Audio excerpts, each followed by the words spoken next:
at the time when I got offered it, and I wanted to do small parts and ensemble pieces, and then this one is almost, my character's like obnoxiously present. Virtually every scene. Yeah, and like incessantly speaking, and just, and also even the way David shot it was like the camera was like 8 inches away from the face and stuff. Like, it was not what I thought I was going to end up doing, but you know, it's also was a very hard thing to say no to. And how did you find your character? Because this is the second time I've seen the film, and you do kind of realise the complexity. It seems to me to have a kind of revulsion with himself and with the world he's kind of living in. He seems to be desperately unhappy at almost what he's become, and his acts become more and more self-destructive as the film continues. Yeah, I mean, I don't necessarily know if he's unhappy. I think it's, he's just incredibly, I mean, I think if the film has any kind of comment, this is why I always feel really comfortable saying, like, well, the film means this and it means that when I'm by myself, and I said this to David,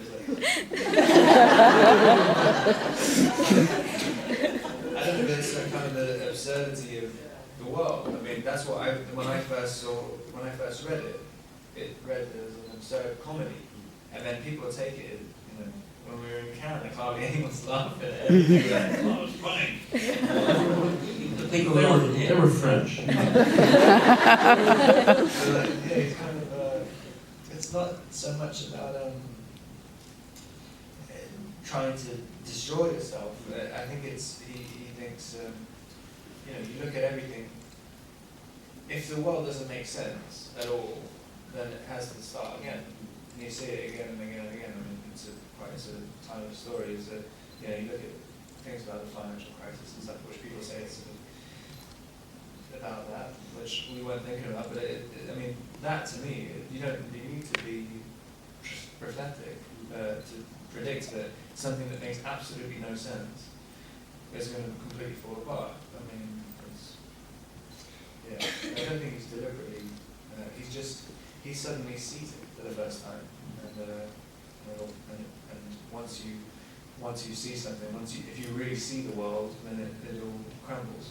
I mean, David mentioned Paul Giamatti, who's fantastic, but the whole cast, I mean, everybody is very good. How did it feel to be in amongst those? Because, you know, if you forgive veteran actors, Juliette Binoche and Samantha Morgan, who's great, you know, what was it like acting alongside them, and how much did you allow yourself to kind of learn from their experiences?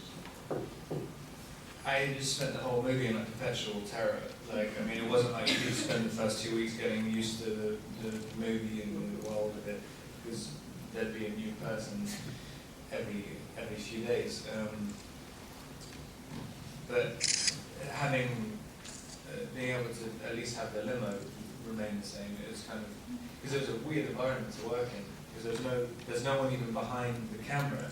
I mean, that you can see, and normally, or how I try to act before we try and connect to the guy whose eyes in the camera, not so much the camera.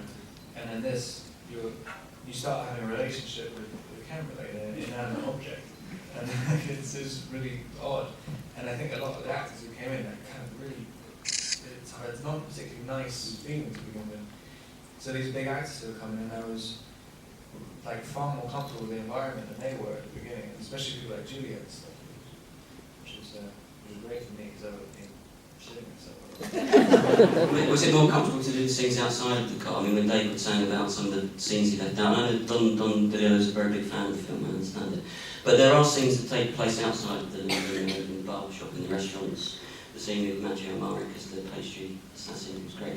You know, did they provide a kind of relief for you once you were able to get outside? I mean, sort of. I noticed. Is this the one? Yeah. There's I walk.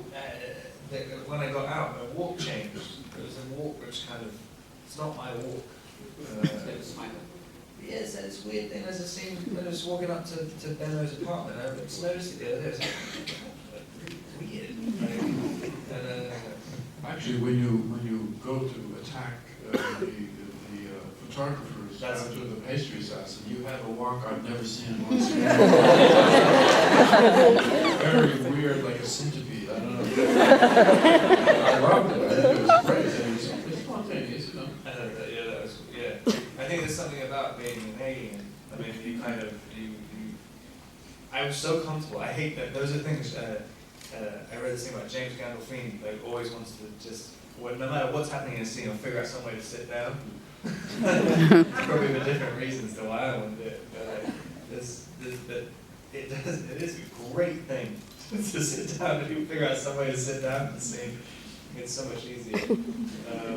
Yeah, and then if you do it for ages, when you stand up, you're doing it. Figure out, I want to sit on the floor. When you leave the stage tonight, you have to do a little swagger. Dave, can I talk about the look of the film? I mean, I noticed that it's your usual cinematography.